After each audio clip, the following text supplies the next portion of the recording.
à tous et à toutes et bienvenue dans Écolo ou pas, le podcast qui dissèque nos choix du quotidien sous l'angle environnemental. Aujourd'hui, on va parler d'un sujet qui nous concerne tous et surtout nos poubelles, les emballages plastiques. Vous savez, ce plastique omniprésent qu'on retrouve partout, dans nos sacs de courses, nos paquets de gâteaux, nos bouteilles d'eau et bien malheureusement aussi dans les océans et les estomacs des poissons et des tortues. Pas très appétissant, hein. Mais bonne nouvelle, la France et l'Europe se sont réveillés et ont décidé de mettre des coups de pied dans la fourmilière, ou plutôt dans la décharge. Au programme, des lois, des objectifs ambitieux et une révolution annoncée dans le monde des emballages. Dans cet épisode, on va décortiquer tout ça ensemble. Comment les mesures européennes se transforment en loi en France ? Un petit retour en arrière aussi sur l'évolution des réglementations. Spoiler, on a déjà dit adieu au sac plastique, mais il en reste du boulot. Ensuite, la fameuse loi AGEC qui veut recycler 100% des plastiques d'ici 2025, donc aujourd'hui, et éradiquer les plastiques à usage unique d'ici 2040. Oui, on va en parler de ce délai de 15 ans. Et où se situe la France par rapport aux autres pays européens ? Petit indice, on n'est pas les derniers de la classe, mais on peut encore faire mieux. Bref, un programme chargé, mais rassurez-vous, on va rendre ça aussi digeste qu'un yaourt sans peau, bien sûr. Alors, installez-vous confortablement, préparez votre meilleur tote bag réutilisable, et c'est parti pour un nouvel épisode de Écolo ou pas. Bon, avant de plonger dans le grand bain des lois françaises, il faut comprendre un truc. L'Europe aime bien nous donner des devoirs à faire. Parce que les emballages plastiques, ce n'est pas juste un problème franco-français. Imaginez un instant. On durcit nos lois en France, mais nos voisins belges ou allemands continuent de produire ou d'exporter du plastique à gogo. Autant dire que l'impact serait limité. C'est là que l'Union européenne entre en scène. Elle édicte des directives et des règlements qui s'appliquent à tous les États membres. Un peu comme un prof qui donne des consignes à toute la classe, mais laisse à chacun le soin d'adapter sa méthode pour arriver au bon résultat. Ok, cool, merci Corbeau Écolo, mais là tu me parles de directives et de règlements ? C'est quoi la différence ? Une directive, c'est une feuille de route. Chaque pays doit l'appliquer, mais il a une certaine liberté pour l'adapter à sa sauce.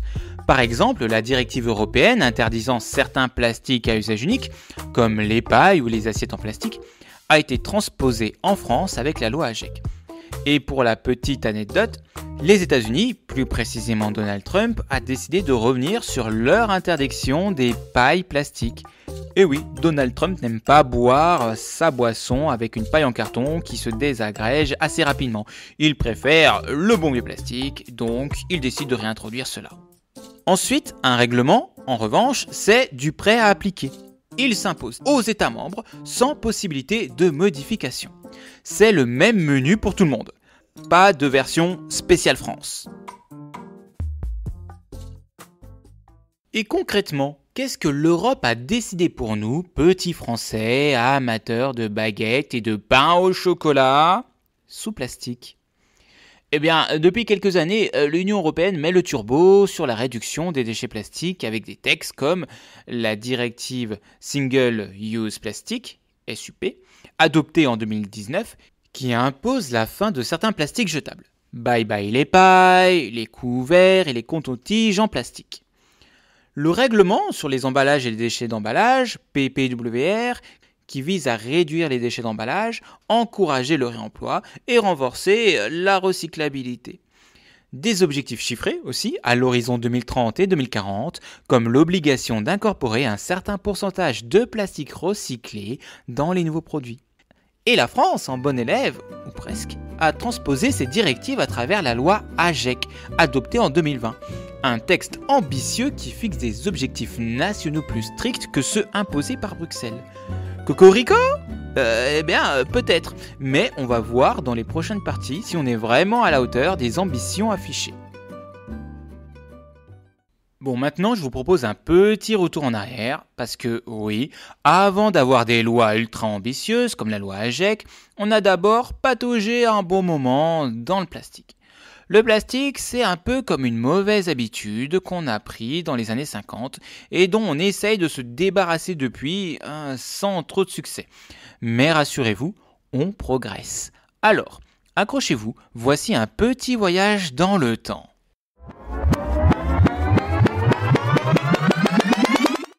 On pourrait croire que le combat contre le plastique est récent, mais non.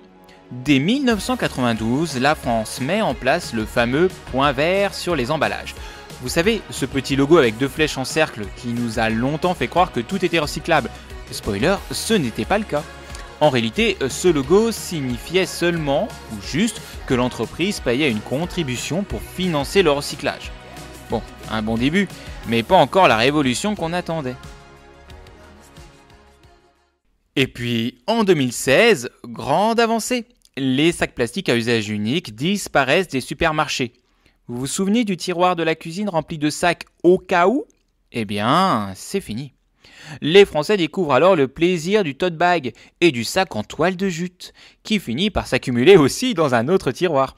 Mais au moins, les sacs plastiques ne volent plus dans les arbres comme des décorations de Noël. Et en 2020, là, ça devient sérieux, avec la loi anti-gaspillage pour une économie circulaire, la loi AGEC. La France se fixe des objectifs ambitieux. La fin progressive des emballages plastiques à usage unique, donc plus de paille, de couverts jetables, de gobelets en plastique par exemple. L'obligation d'affichage environnemental pour mieux informer les consommateurs sur le recyclage. Et encourager le vrac et des alternatives réutilisables. Vive les bocaux en verre et les sacs en tissu. Et en 2023, un tournant majeur. Les fast-foods doivent abandonner la vaisselle jetable pour de la vaisselle réutilisable. Fini le Big Mac servi dans un emballage qui met 400 ans à se dégrader. Place aux gobelets et assiettes qu'on lave après usage. Un petit pas pour l'humanité et un grand pas pour les écolos. Et les prochaines étapes sont claires. 0 plastique à usage unique d'ici 2040. 100% des plastiques recyclés d'ici 2025 et des emballages de plus en plus réutilisables. L'histoire est en marche, mais la question c'est, sommes-nous vraiment sur la bonne voie ? La loi AGEC, mais que contient-elle exactement ? Décryptons ensemble ses principaux objectifs et voyons où nous en sommes aujourd'hui. Spoiler, il y a du boulot. Le premier objectif, atteindre 100% de recyclage des plastiques d'ici 2025. Bon, objectif ambitieux, n'est-ce pas ? Transformer chaque bout de plastique en un nouvel objet, c'est le rêve. Mais la réalité est un peu plus plastique. Aujourd'hui, en France, seulement 24% des déchets plastiques sont recyclés. Oui, vous avez bien entendu, moins d'un quart. L'un des obstacles majeurs, la diversité des plastiques. Environ 50% des emballages sont soit non recyclables, soit très difficilement recyclables. C'est un peu comme essayer de faire rentrer une pièce carrée dans un trou rond. Conclusion, atteindre 100% de recyclage en 2025, c'est très compliqué. Peut-être qu'un petit coup de baguette magique serait utile. Deuxième objectif, diminuer de 50% la mise en décharge des déchets.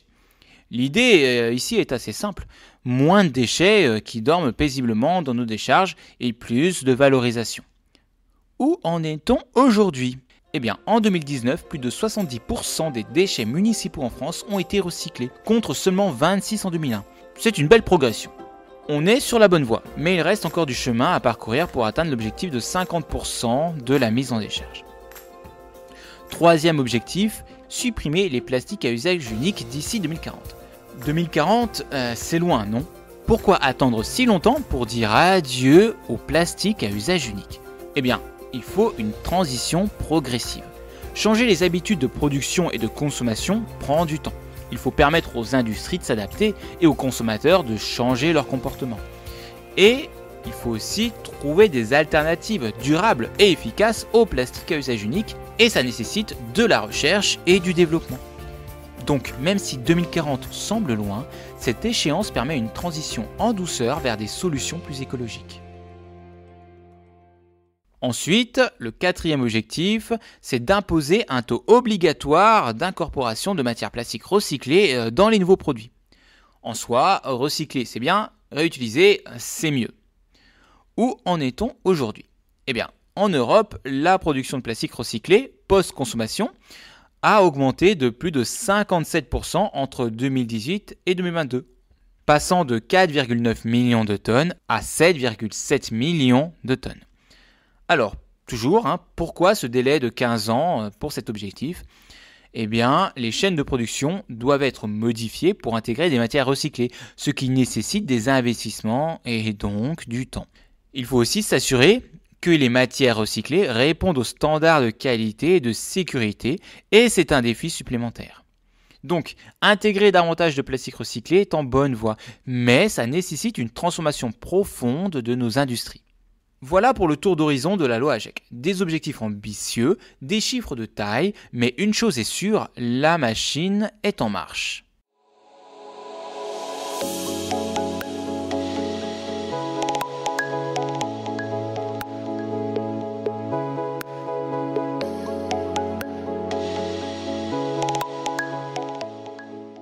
Bon, maintenant qu'on a passé en revue la loi AGEC et les engagements de la France, une question se pose. Est-ce qu'on est en avance, en retard ou juste dans la moyenne européenne ? Parce que bon, si on veut vraiment réduire notre empreinte plastique, ce n'est pas seulement une affaire franco-française, je le rappelle. L'Europe a fixé des objectifs communs et chaque pays avance à son rythme. Alors, où se place la France dans tout ça ? Premier objectif, recyclage des plastiques. Alors, l'objectif européen est d'atteindre 55% de recyclage des emballages plastiques d'ici 2030. En France, actuellement, seulement 27% des emballages plastiques sont recyclés en France, contre 41% en moyenne en Europe. L'Allemagne et les Pays-Bas sont les bons élèves, avec plus de 50% de recyclage. La France, elle traîne un peu la patte. Vous savez ce que ça veut dire ? Ça veut dire que si le recyclage plastique était une compétition, eh bien on ne serait même pas sur le podium. Deuxième objectif, réduire les déchets mis en décharge. L'objectif européen est de réduire la mise en décharge des déchets municipaux à 10% d'ici 2035. Où en est-on en France ? Eh bien, en 2022, 18% des déchets ménagers français étaient encore enfouis. En comparaison, l'Allemagne, encore eux, n'enfuit que 1% de ces déchets. Oui, seulement 1%. Grâce à un système de tri ultra performant et à l'incinération avec valorisation énergétique. Bon, sur cet objectif, disons que la France est en milieu de tableau, mais qu'il va falloir accélérer pour ne pas finir en queue de peloton. Troisième objectif, les plastiques à usage unique. L'objectif européen, supprimer progressivement certains plastiques à usage unique avec un objectif de 100% de recyclabilité des emballages en plastique d'ici 2030. Où en est-on en France ? Eh bien, grâce à la loi AGEC, la France vise l'interdiction totale des plastiques à usage unique d'ici 2040. Sur ce point, la France est plus ambitieuse que l'Union européenne, qui ne fixe pas encore d'interdiction totale. Pour une fois qu'on est en avance sur un sujet environnemental, on ne va pas bouder notre plaisir. Quatrième objectif, incorporation de matières plastiques recyclées. L'objectif européen, imposer 30% de plastique recyclé dans les bouteilles en plastique d'ici 2030. Où en est la France ? Eh bien, actuellement, la France tourne autour de 15% de plastique recyclé dans les nouveaux produits.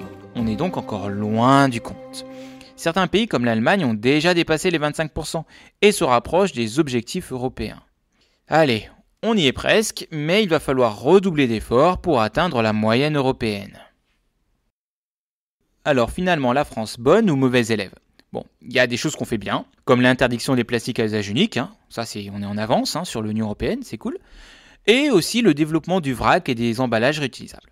Ce qu'on fait de moins bien, par exemple, le taux de recyclage plastique, nous on est à 27% contre 41% en moyenne en Europe.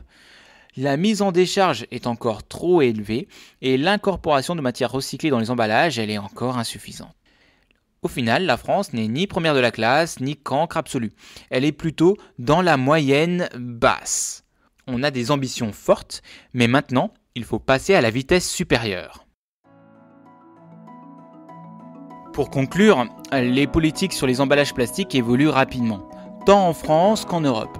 Les objectifs sont ambitieux et chacun a un rôle à jouer, des industriels aux consommateurs. Alors, prêt à relever le défi et à dire adieu au plastique jetable ? Ensemble, faisons en sorte que notre planète respire mieux. Merci d'avoir écouté cet épisode de Écolo ou pas. N'hésitez pas à partager vos astuces et vos retours sur les réseaux sociaux. Si cet épisode vous a plu, n'hésitez pas à le partager. Vous pouvez aussi évaluer l'épisode, surtout si l'épisode vous a plu, sur votre plateforme d'écoute préférée. Et sur ce, à vos gourdes et vélos, et je vous dis à bientôt pour un prochain épisode.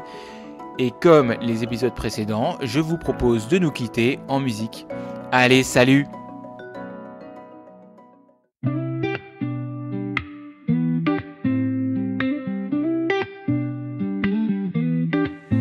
On a exploré un monde à décrypter, des enjeux précis qu'il faut démêler.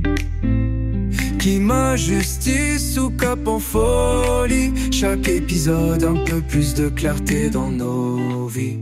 Un sujet profond, des idées qui résonnent, des vérités qu'on cherche, des promesses qui sonnent. On questionne tout, on éclaire les zones pour bâtir demain sur des bases qui étonnent. Alors merci d'écouter, de réfléchir avec nous. Chaque thème exploré fait bouger les tabous. À la prochaine fois pour d'autres questions. On avance ensemble avec cette mission.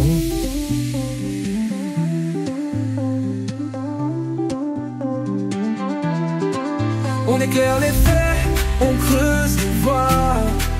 Un sujet, une piste, on ne lâche pas. Chaque épisode, une lumière posée sur un monde complexe qu'on veut transformer.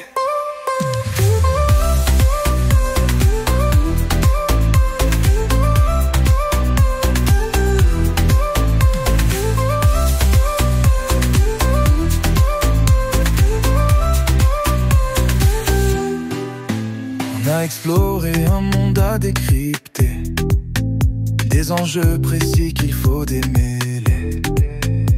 Climat, justice ou cap en folie, chaque épisode un peu plus de clarté dans nos vies. Un sujet profond, des idées qui résonnent, des vérités qu'on cherche, des promesses qui sonnent.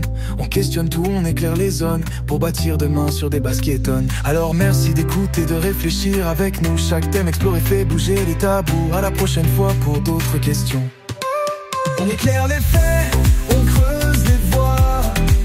Un sujet, une piste, on ne lâche pas.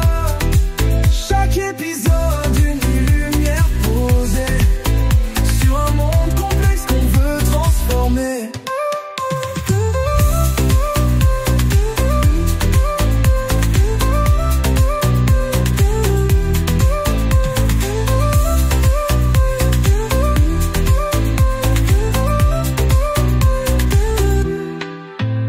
On éclaire les faits, on creuse les voies. Un sujet, une piste, on ne lâche pas. Chaque épisode, une lumière posée sur un monde complexe qu'on veut transformer.